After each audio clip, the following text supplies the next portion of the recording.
There we are. Well, my name is Phil Villers. I first came to Cuba, actually, in 1940 as a refugee from France, the Germans having just moved in, and waiting for a U.S. visa. Being interested in human rights, my trip to Cuba in 1985, including meeting with Castro, was a very interesting and useful experience. When we went, we put in a request to try and meet with Castro, and typically you don't get an answer. And we were there for a week.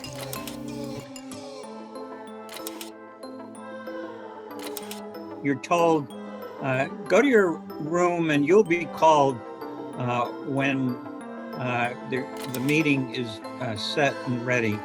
As appears to be his custom, the meeting started in the middle of the night and lasted for about 3 hours.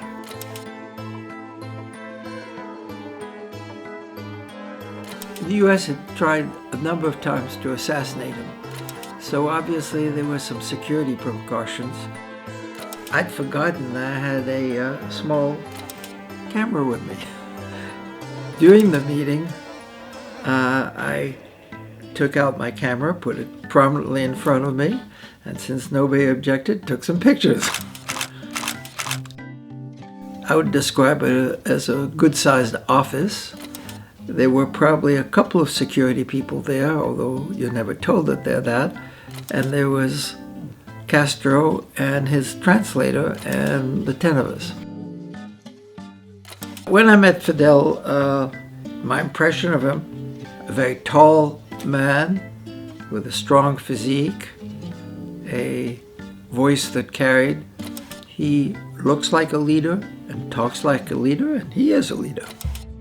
One of his characteristics of liking to talk at length, for at least 2 hours, we couldn't get in a word edgewise, as he told us about all the problems in Latin America and what the United States had done that he saw as wrong and what the United States should do but hasn't done, etc., etc.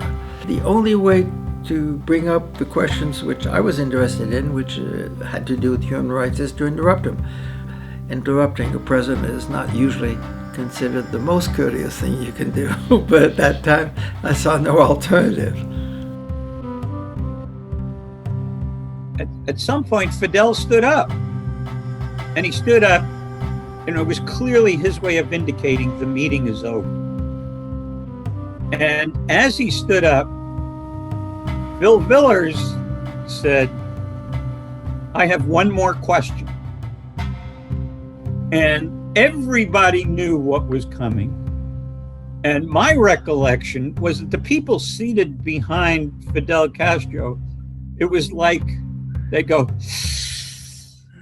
it was like they were sucking all the oxygen out of the room.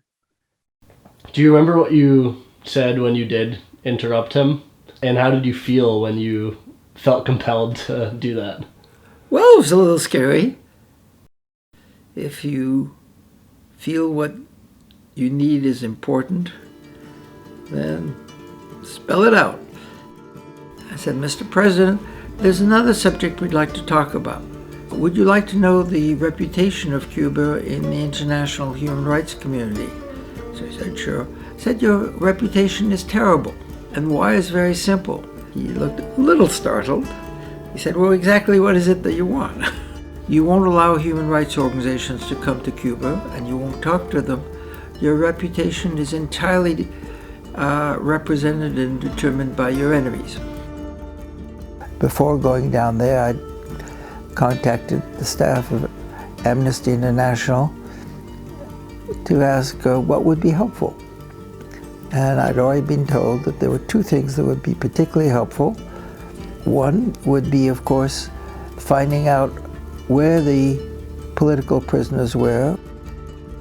The other is, if you wanted to allow in well-known human rights organizations, the real description of the human rights conditions in Cuba, I know, having just visited, would be much more favorable than the imaginary ones. decisions in Cuba at that time were made either by Castro or by Castro. And so he made his decision. He said, well, we'll supply you with the information you requested, and if legitimate human rights organizations want to come to Cuba, as long as they don't do it on an official basis, we will allow that. Individuals who were known to be involved with any one of the major human rights organizations, such as Amnesty International, could come, but not officially representing Amnesty International, which was fine, since what the real goal was fact-finding, not parading up and down with an amnesty sign.